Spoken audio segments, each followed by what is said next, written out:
Okay, so let's talk about how we use salts in equilibria. So we know how to do weak acid ionizations. We know how to do weak base ionizations.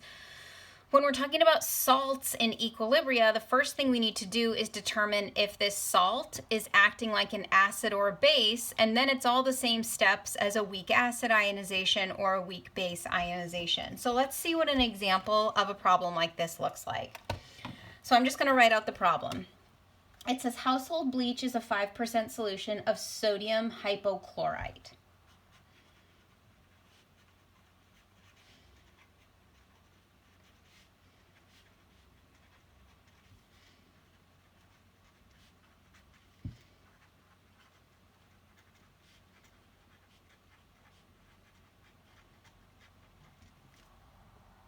Sodium hypochlorite is NaClO. This corresponds to a molar concentration of about 0.70 molar sodium hypochlorite.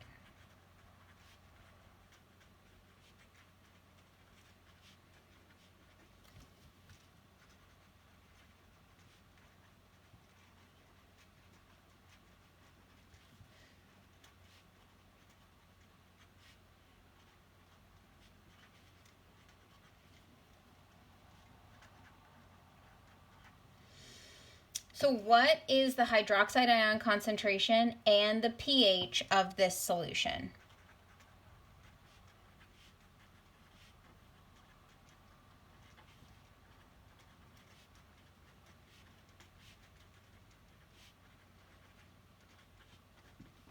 Also given to you is the Ka of hypochloric acid, which is 3.5 times 10 to the negative 8th.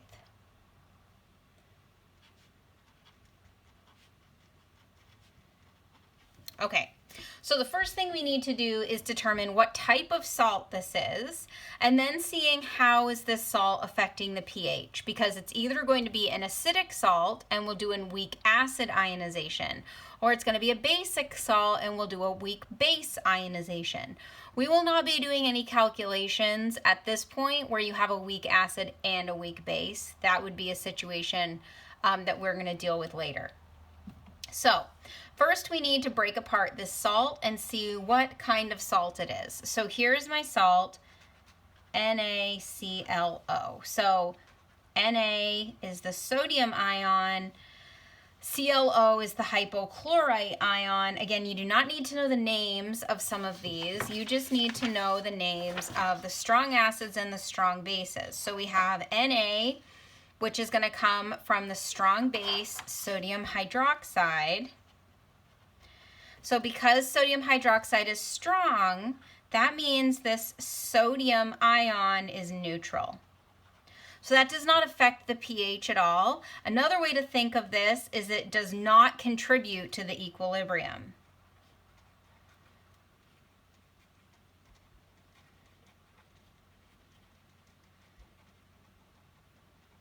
So you could kind of think of this sodium as a spectator ion in the reaction, because sodium does not react in this equilibrium. It does not affect the pH because it is neutral, because it is the conjugate of a strong base. So now let's look at this hypochlorite ion. So this hypochlorite ion is going to act like a base.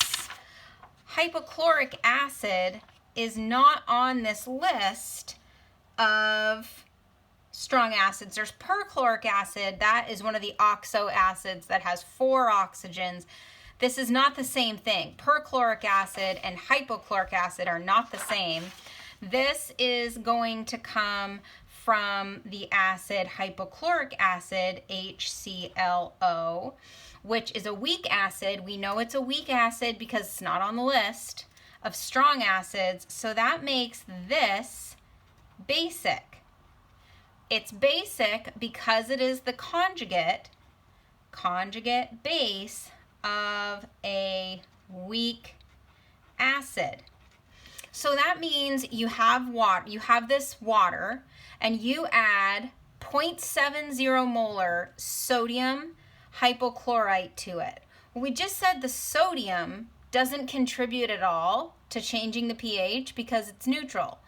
So the only thing that is reacting or affecting the equilibrium is this hypochlorite ion.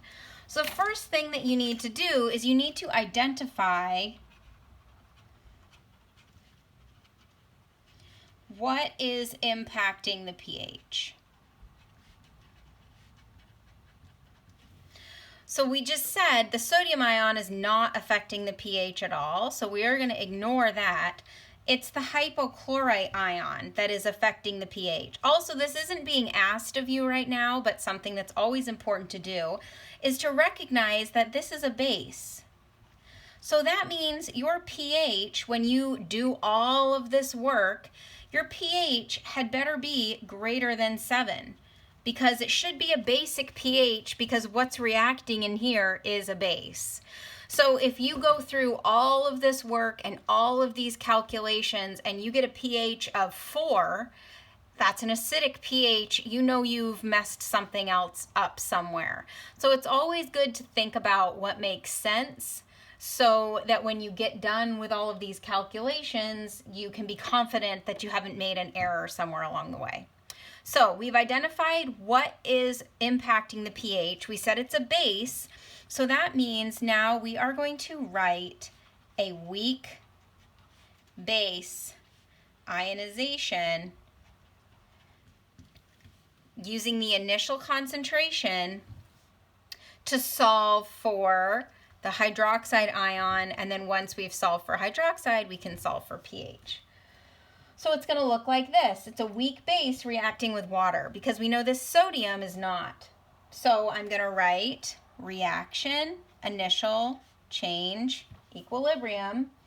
Reaction is going to be this hypochlorite ion, which we could just call, I'm going to write it both ways, B, which is just the weak base ionization, but they gave us the ion here.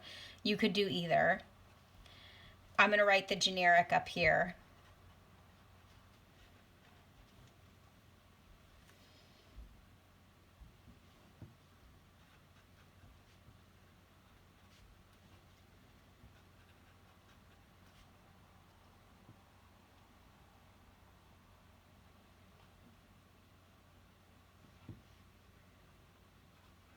So that was the generic that we talked about when we were doing the weak base ionization.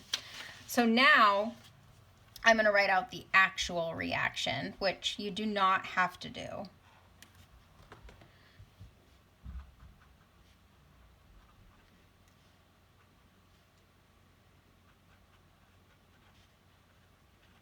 But it's a weak base ionizing. So the initial concentration of my weak base, the sodium hypochlorite, is 0.70 molar. We don't have any water. Water doesn't contribute to the equilibrium.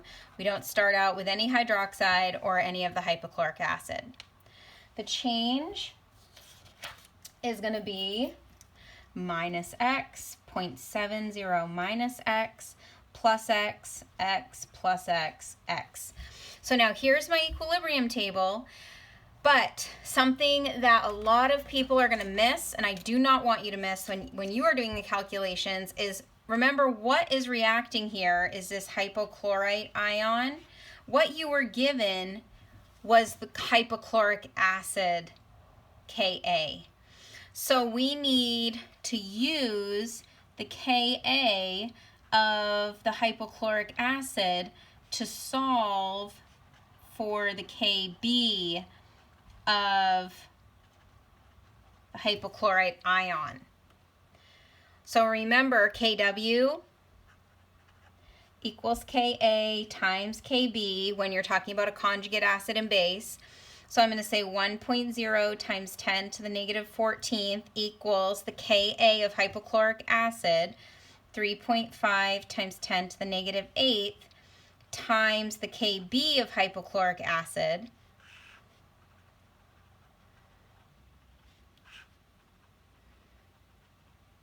so we need to solve for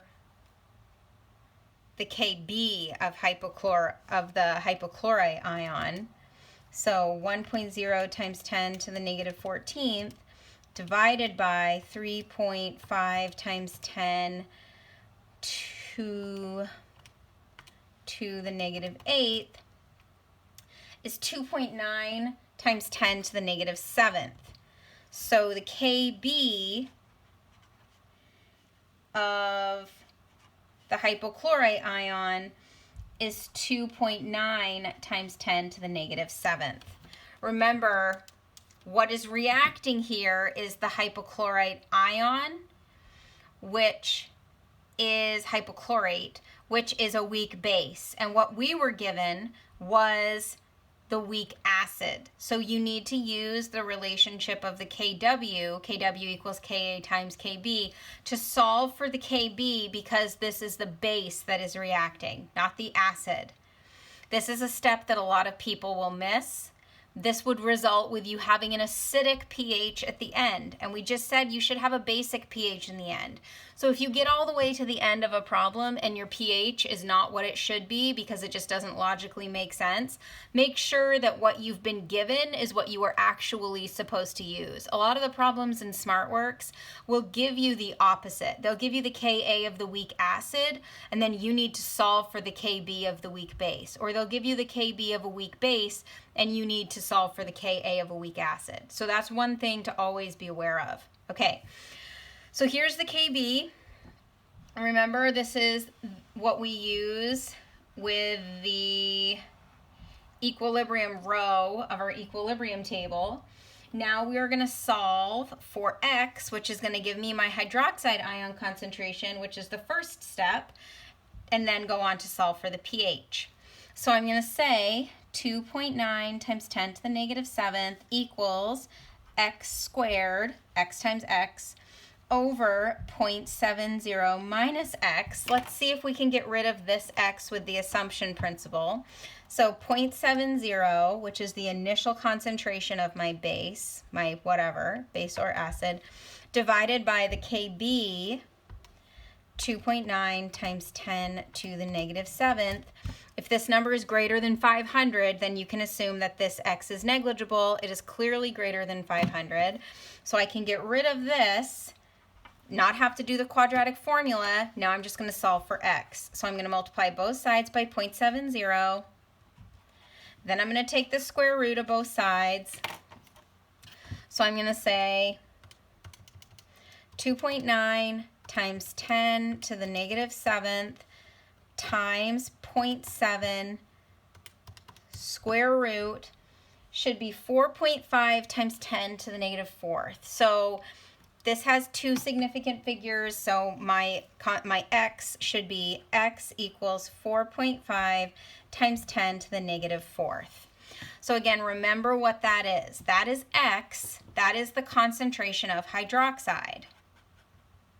That was the first question.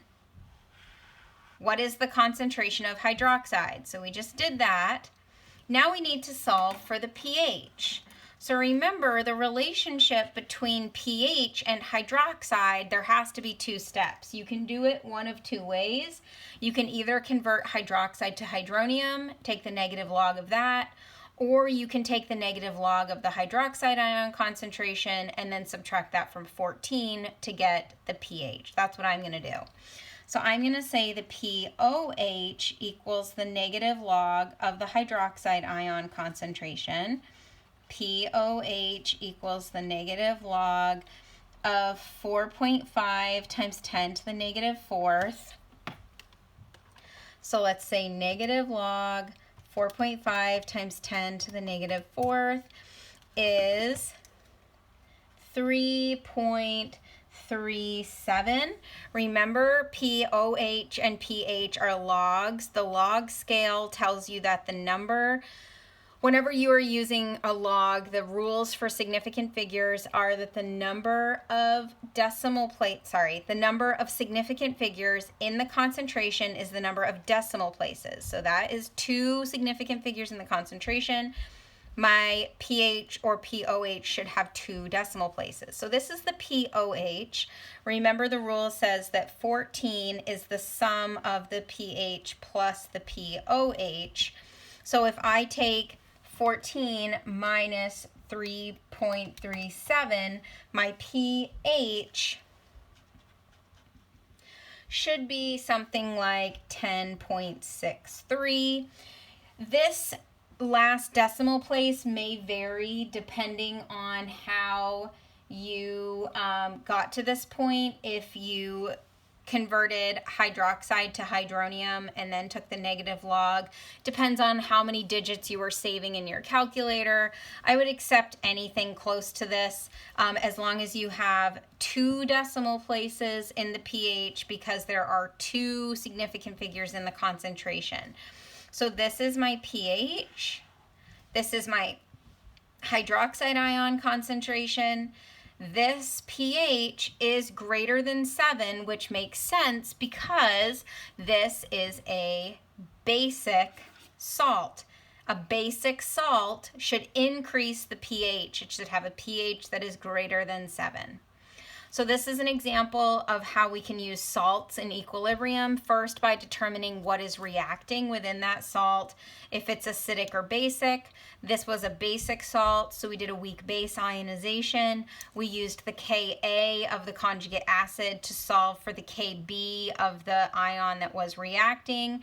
We solved for hydroxide, and then we used that to solve for pH.